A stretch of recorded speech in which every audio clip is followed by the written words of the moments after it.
So I want to unpack this today with a little bit of a thought experiment. Okay.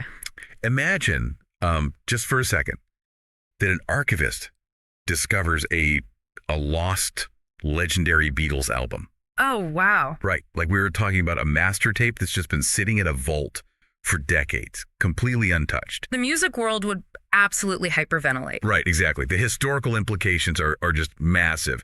So you finally get to hit play on this monumental piece of history. The studio noise fades in and you realize it's just Paul McCartney aggressively blowing a kazoo for 3 solid hours. Oh, man. Yeah, that is the ultimate bait and switch. It really is. You have this unquestionable pedigree, right? The unmistakable linguistic DNA that we have revered for centuries.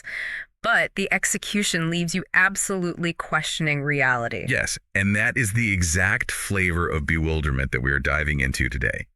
Our mission in this deep dive is to explore an absolutely monumental, yet honestly hilariously absurd literary discovery. One that completely upends our understanding of history's greatest playwright. We're looking at this brilliant article by Christina Blake in the Inkwell and Quill, and she details the unearthing of a perfectly preserved, full-length play by William Shakespeare. And we should clarify, this isn't just a fragment. Right. It is a complete play, authenticated by the Shakespeare Birthplace Trust.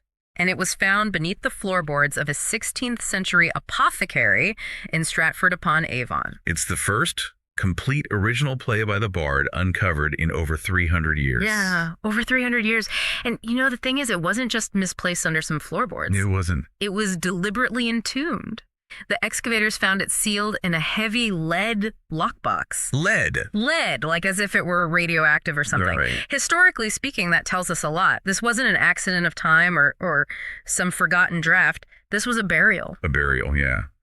And so we're not just exploring the text of this lost work today. We're unpacking what this physical burial reveals about the deeply insecure, fiercely petty, and profoundly human side of a literary god. Because the mechanics of the writing, I mean, they are unmistakably Shakespearean. Right. But the actual subject matter is so bizarre, it just demands an immediate explanation. It really does. I mean, when you think of Shakespeare, you think of kings losing their minds on heaths. Sure. You know, star-crossed lovers, political assassinations, the sweeping heights of human drama. Right, the big stuff. Exactly.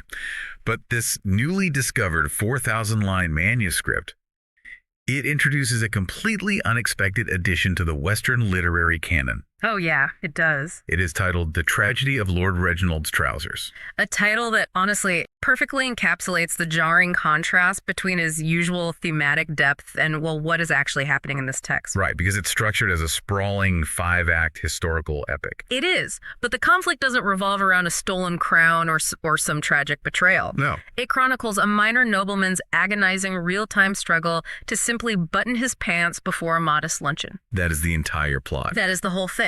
4,000 lines. Like, to put that in perspective for everyone, that makes it roughly the same length as Hamlet. Yeah, it's massive. But instead of agonizing over existence and mortality, Lord Reginald is just trying to get dressed. Just trying to put on his pants. Right. And the source material quotes Dr. Arthur Pendleton from Oxford University. And he summed up the academic consensus just brilliantly. What did he say? He stated that thematically it is a masterclass in aggressive, unyielding tedium. Wow. Which is, I mean, it's a beautiful distillation of the text. It is. Dr. Pendleton highlights this specific moment in Act 3 that really, really drives this home. There is a soliloquy where Lord Reginald debates the existential implications of a stiff linen hem. And he does this for nearly 400 lines. Wait, let's just pause on that for a second. Yeah. A 400-line soliloquy just about a hem.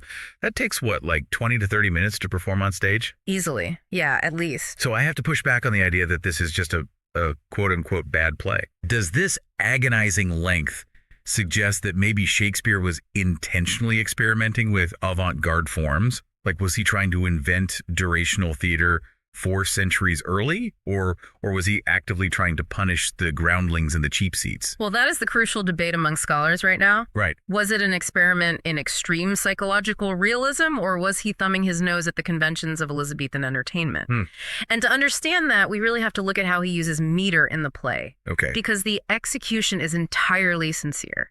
Shakespeare wrote this thing in flawless iambic pentameter. Okay, remind us why that specific meter matters here. So iambic pentameter is that driving heartbeat rhythm. You know, badum, badum, badum, badum, badum. Right, the classic Shakespeare rhythm. Exactly. And Shakespeare used it to elevate speech, to give nobility and momentum to kings, to warriors, passionate lovers. So there is this massive cognitive dissonance when you apply the noble driving rhythm of a king preparing for battle to a guy struggling with a stiff piece of fabric. Yes. He applies his absolute peak melodramatic brilliance to the mundane act of wearing pants. You can hear that cognitive dissonance perfectly when you read the actual text, too. Like, the poetry is gorgeous, but the context is utterly ridiculous. I actually have a piece of it right here. Oh, please read it. Okay, so in one scene, Lord Reginald is struggling with his trousers, and he cries out, "What heady burden doth this linen bear, that it should mock the sinews of my leg? Thou stiff and stubborn fabric, woven deep with malice and the devil's own design." The devil's own design. Right. He's equating a poorly tailored seam with literal demonic intervention. The stakes he is artificially injecting into this moment are breathtaking. And it goes on. A few lines later, he starts yelling at his own body. He treats his joints like political traitors. Oh, I love this part. He says, "O foul and bitter joint, thou traitor knee, why dost thou bend when I do bid thee straight?" A man arguing with his own kneecap, as if it were Brutus or Cassius. Just yelling at his knee. You can just imagine the actor sweating on stage, trying to project this massive betrayal to the back of the theater. Right. And the writing itself is technically brilliant. The vocabulary is rich. But this brings us to a massive contradiction. If the meter is flawless and the poetry is that intricate, why on earth was it locked in a box and buried under an apothecary? Well, the answer was actually found right next to the manuscript. Yeah. The excavators discovered a crumpled piece of parchment stuffed into the lockbox alongside the play. Just shoved in there. Shoved right in. Yeah. And that parchment is the smoking gun of the play's demise. It brings us to the disastrous premiere at the Curtain Theatre in London. This was on the afternoon of April 14, 1598. And this epic 4,000-line play was performed exactly once. Just one single time. And we know exactly why, thanks to that crumpled parchment. Right. It was a written critique by Elias Cooper. Okay, and who was he? Cooper was a prominent theater critic of the time, and he was a frequent patron of the Lord Chamberlain's Men, which was Shakespeare's playing company. So this wasn't, a heckler throwing an apple from the pit. Right. This was an influential, educated voice. And his assessment is remarkably thorough. Like, the source notes that it stretches over 3 pages of vitriolic prose. I mean, you have to put yourself in the shoes of that 1598 audience. They literally sat there and endured 3 consecutive hours of a single actor trying to pull a pant leg over a swollen ankle. And you have to think about the atmosphere of an Elizabethan theater. Right. What was that like? Well, these were raucous, rowdy spaces. The audience was accustomed to bear-baiting next-door sword fights on stage, ghosts dropping through trapdoors. Lots of action. Very loud, vibrant entertainment. These people lived short, difficult lives, and they went to the theater for pure escapism. And instead, they got a man wrestling with a bone button in real time. For hours. For hours! And Cooper's review captures that misery just perfectly. I mean, his exact phrasing in the critique is devastating. It really is. He wrote, "If the Almighty had intended for men to suffer such boundless monotony, he would not have granted us the mercy of eventual death." Ouch. That is lethal.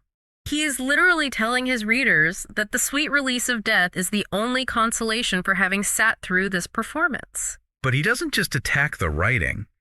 He goes after the physical staging, which is where the critique gets incredibly specific. Yes. He actually weaponizes a stray animal. Which is wild. Cooper points out that Master Shakespeare has constructed a play so devoid of wit, momentum, or human joy that a dog wandering onto the stage in the 4th act was widely considered to be the emotional core of the afternoon. A stray dog stealing the show from the greatest writer in history. It's deeply funny, but if we analyze this through the lens of the historian, we start to see the fragile human being behind the legend. Right. In the article, Dr. Miriam Henderson, she's the director of antiquarian manuscripts at the British Library. She provides some crucial context here. What'd she say? She points out that while Shakespeare was undeniably a genius, he was also a working writer. Okay. He was desperate for validation and relying on ticket sales and patronage to survive. Which is such a grounded way to look at him. Yeah. I mean, we all know the sting of a bad performance review. Oh, for sure. You put your heart and soul into a project, you present it in a meeting, and your boss just completely dismantles it. Yeah. You feel your face get hot. You just want the floor to swallow you up. And Dr. Henderson notes that finding out your deeply personal exploration of haberdashery was universally despised. I mean, that must have been a crushing blow. Oh, absolutely. Hiding this manuscript in a box in his hometown, burying it under the floorboards, it shows an utter inability to take constructive feedback. Right. It is an act of profound pettiness. It is. So we have a crushed ego and a buried manuscript. Yeah. How does a wounded genius weaponize his unprecedented cultural capital? See, that is where this discovery completely rewrites history. Yeah.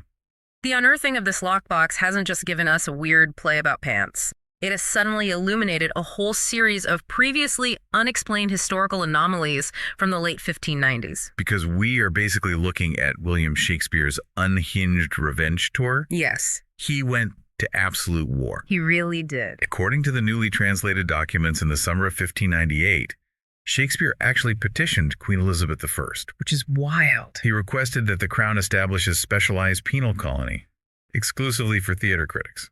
I mean, let the mechanics of that sink in for a second. Right. He attempted to use his favor with the court to convince the Queen of England to legally exile men who wrote bad reviews of his plays to a prison colony. The sheer audacity of trying to turn a bad review into a state crime is staggering. And predictably, the Queen denied the request. Of course. But Shakespeare was not deterred. Since state-sponsored exile was off the table, he resorted to private psychological warfare against Elias Cooper specifically. This part is incredible. The source details a 17-month intimidation campaign. Yes. He hired 3 local mercenaries to physically follow Cooper through the streets of London. But they weren't there to assault him. No. That's the terrifying genius of the pettiness. Right. Whenever Cooper attempted to speak in public, these mercenaries would loudly play out-of-tune lutes to drown him out. Just strumming terribly. Exactly. They acted as this walking, localized noise-canceling field designed solely to ruin one man's social life. Oh my God. Every time he tried to order a drink or buy some bread or talk to a friend, 3 guys with horribly tuned instruments just started wailing on them. For 17 months. 17 months. But he didn't even stop at psychological torture. He went back to the legal route in 1599. He was relentless. Shakespeare successfully lobbied local magistrates to pass a new legal decree. And this decree classified the act of yawning during a theatrical performance as an act of high treason. High treason, a capital offense. For yawning. Yes. And the way he accomplished this is a testament to his power. How did he do it? He didn't just ask nicely. He leveraged the massive political and economic weight of the Lord Chamberlain's men. He used his immense wealth and connections to grease the palms of local magistrates. Wow. Essentially corrupting local politics to settle a personal vendetta.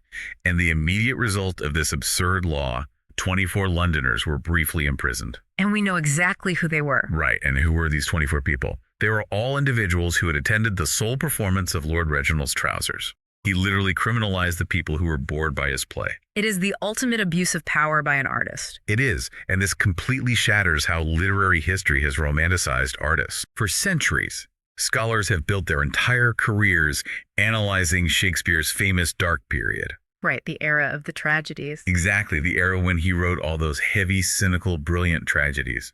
And they have always unanimously attributed it to a profound existential tragedy. Specifically, the tragic death of his young son, Hamnet. Right. It paints this beautiful, heartbreaking picture of a tortured, noble artist wrestling with unimaginable grief, pouring his soul into his work. That has been the foundational academic consensus for generations, the idea that deep suffering produces profound art.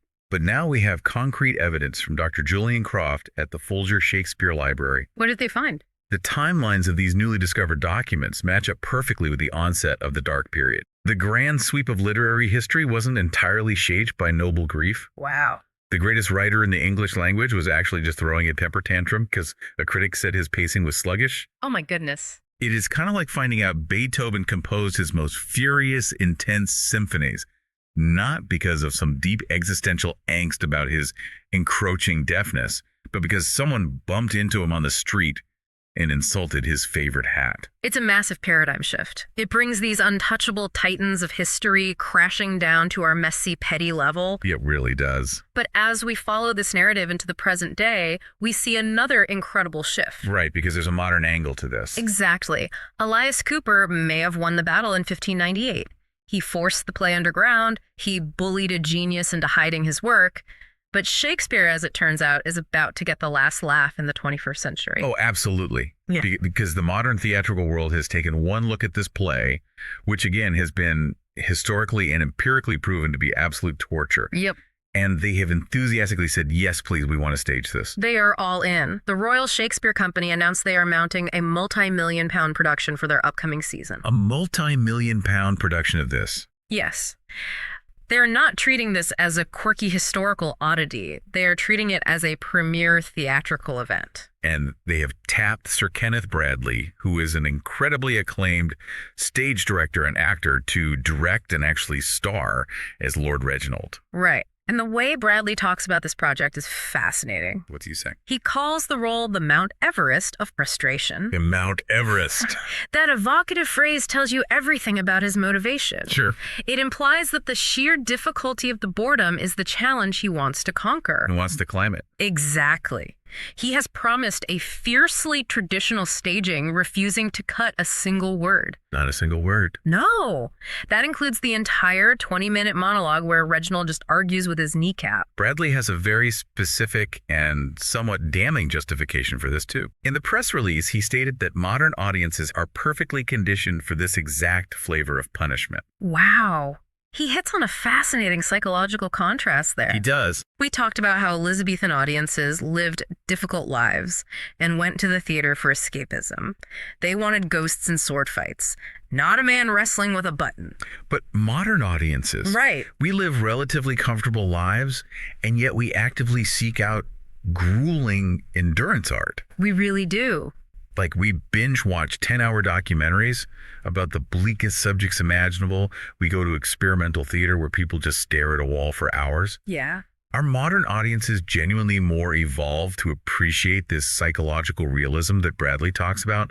Or do we just have a much higher tolerance for suffering as long as it's packaged and disguised as high art? It raises a great question about attention spans. Have they actually expanded for this kind of granular, agonizing detail? Or is it just the prestige of the Shakespeare brand providing a shield? Right, if an unknown playwright wrote a 4-hour play about putting on pants, the theater would be empty in 20 minutes. Oh, absolutely. But because it's Shakespeare, we call it a Mount Everest of acting and pay top dollar for a ticket. And while the theater world prepares to suffer through the performance, the physical manuscript itself is being treated like a holy relic by the British Museum, Right. which is undergoing extensive preservation efforts. Though the reality of the physical manuscript is a bit less than holy. Yeah, it's kind of gross, actually. Yeah, as the experts meticulously clean the pages, chemical analysis confirms some very specific damage. What kind of damage? The parchment was heavily stained with a mixture of white wine and urine. Wow. Which really paints a picture of Shakespeare's state of mind when he locked this thing away. Oh, definitely. He wasn't just solemnly hiding his misunderstood genius. He was drinking heavily, furiously, scribbling out his revenge plots, and expressing his profound physical displeasure with the manuscript before burying it in lead. It is the physical manifestation of an emotional breakdown. Yeah. And the British Museum has made a curation choice that is sparking some minor controversy in the academic world. What are they doing? They aren't just displaying the manuscript in isolation. They have decided to display it in a glass case right alongside Elias Cooper's original scathing review. So you see them both together. And Dr. Henderson defended this choice. And her rationale nails the importance of this context. She argued that it is important for the public to understand that even the greatest writer in the English language was ultimately bullied into burying his art by a guy who wrote a newsletter. A guy who wrote a newsletter. That is so good. It's perfect. It completely demystifies the aura of the untouchable genius. It shows that artists, no matter how great their legacy eventually becomes, they exist in a real-time ecosystem of reception and critique. Right. They are incredibly vulnerable to the opinions of their contemporaries. Completely. But we have covered a massive amount of ground here today. We started with a lost 4,000-line epic, exclusively about the trauma of putting on pants. Yep. We unpack the cognitive dissonance of using iambic pentameter to yell at a kneecap. We explored the hilarious, brittle fragility of the human ego, complete with Renaissance mercenaries armed with out-of-tune lutes and laws against yawning. Just incredible. And finally, we saw the vindication of a 400-year-old grudge, where Shakespeare ultimately forces a modern audience to sit through the exact monotony that got him mocked centuries ago. It is a phenomenal story of creation, rejection, and historical irony. It really is. But if we pull back and look at the broader implications of this entire saga, this raises an incredibly important and frankly a somewhat chilling question about the nature of art and history. So what is the takeaway we are left with? Well, we have just spent this entire deep dive looking at how the undisputed greatest writer in the English language, a man who possessed unparalleled linguistic brilliance and who would go on to give us King Lear, Macbeth, and Hamlet. Right. This man was completely paralyzed, driven to near madness and petty revenge by a single piece of harsh criticism. Yeah, it absolutely derailed him and caused him to bury his work in a literal lead box. Exactly. So it makes you wonder, if William Shakespeare barely survived his encounter with an Elias Cooper, how many countless brilliant masterpieces from ordinary creators have been permanently lost to history simply because the artists lacked the resilience to keep going after their very first bad review. Thanks for joining us for this deep dive. See you next time.